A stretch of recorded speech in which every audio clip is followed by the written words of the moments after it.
In this video, I'm going to show you the 7 most common mistakes that I see people make whenever they start working out. Hey guys, my name is Devin Ricker, and if you're new here, I create content on how to lose weight and gain muscle from the comfort of your own home. So subscribe and hit that notification bell for more upcoming content. And hey, if you're wondering how to tone up your core, I have a link in the description below for my free core sculpting guide. So make sure to check that out. Let's jump into it. Mistake number 1, not learning proper technique. A lot of times people's ego gets in the way, especially young guys for some reason, and they want to lift a lot of heavy weight, but a lot of times that's how people end up getting hurt. They're worried more about the weight than they are about their technique. When learning proper technique, it's important that you learn from the 3 sensory receivers: visual, auditory, and kinesthetic, sometimes called VAC. That means that you have to hear someone teach you how to do the exact movement, see it for yourself, and then actually try it for yourself too, and have some sort of feedback on what you're doing right, what you're doing wrong to learn it. You can do this through watching trusted people on YouTube or in certain videos. The important thing is that you never stop learning. I've been a trainer for 10 years now, and I'm still learning new things about the gym and about technique and fitness all the time. So never stop learning. But what is good technique without having a guide on how to use it? So mistake number 2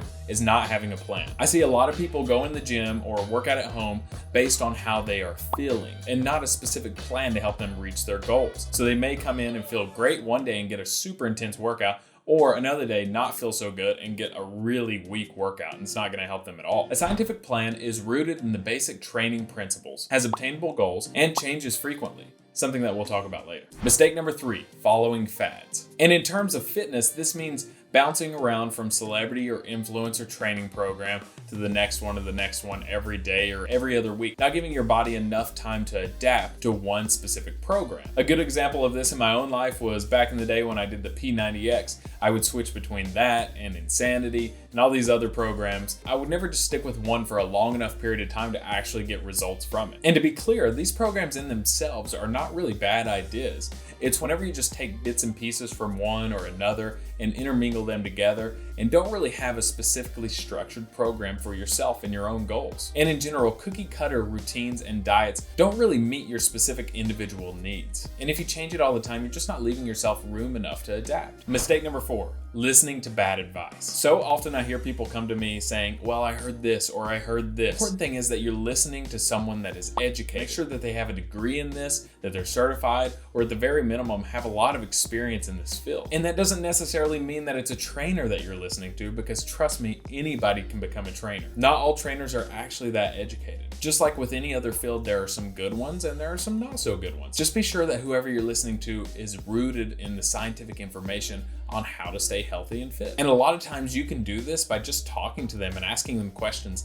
If they shy away from questions, that means maybe they don't really know as much as what they might think they do. And just because they're confident in the subject doesn't mean that they actually know what they're talking about. There's something called the Dunning-Kruger effect. And basically what that shows is that when someone starts learning about a specific topic, they can get really, really confident, but it doesn't mean that they're actually well educated. And the more that they find about that specific topic, the more they find out that they really don't know. So make sure that when you're listening to someone, make sure they're not cocky and overconfident, but that they're humble and willing to learn themselves. Mistake number 5, having no variation. Remember that thing I said we'd talk about later on? Yeah, this is it, having no variation. Almost always one of the biggest mistakes that I see people make when starting a workout program is that they either change it up every single time that they're in, they don't stick with one specific routine, or they never change it up at all. And they'll be doing the same thing month after month, year after year. And both of those can be detrimental to your weight loss, to your growth, to your muscle development. Whatever it is that your goal is, if you change it up too often, you're not going to give your body enough time to rest and adapt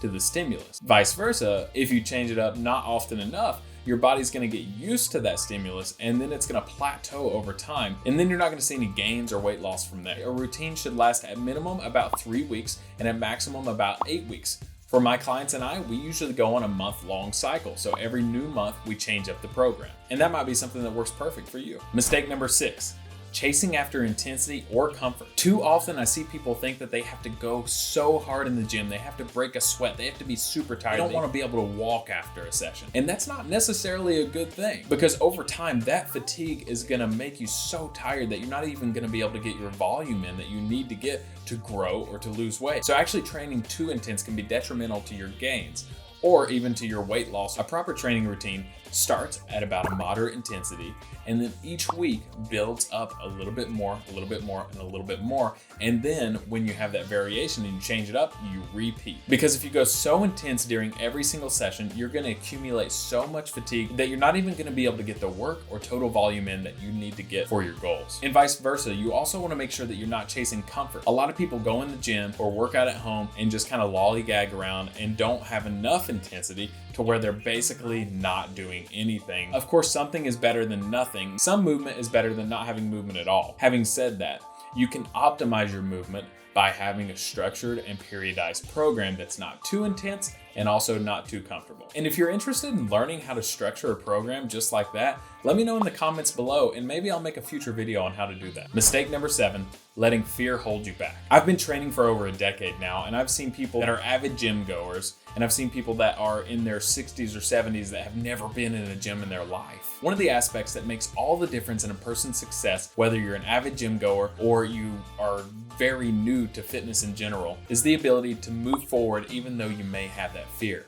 Not letting it hold you back. What can that look like? For the avid gym goer or the person that works out all the time, this could look like just learning something new. Are you letting your ego down? Or are you afraid to change up things? Are you afraid to learn new things of how to grow and how to improve your body and your mind? If you're someone that's brand new to this, it may mean that you have to do this for the first time. I've literally trained people that have been shaking their first time in the gym or their first time ever training because they're not sure what to expect. It'd be like me getting on American Idol and trying to sing in front of the judges, like they were that scared. I would be terrified myself, so I totally understand. What we can't do is let fear hold us back, especially when we know it's so important for our health. And hey, if you're new to working out in general, that's awesome. I'm so glad to have you watching this video. In fact, I have another video on how to work out from home without any equipment at all, linked right here, that you can go and watch and learn the basics of how to stay fit without any equipment necessary. And if you haven't already, make sure to like this video and subscribe for more fitness content that you can do right there from your home.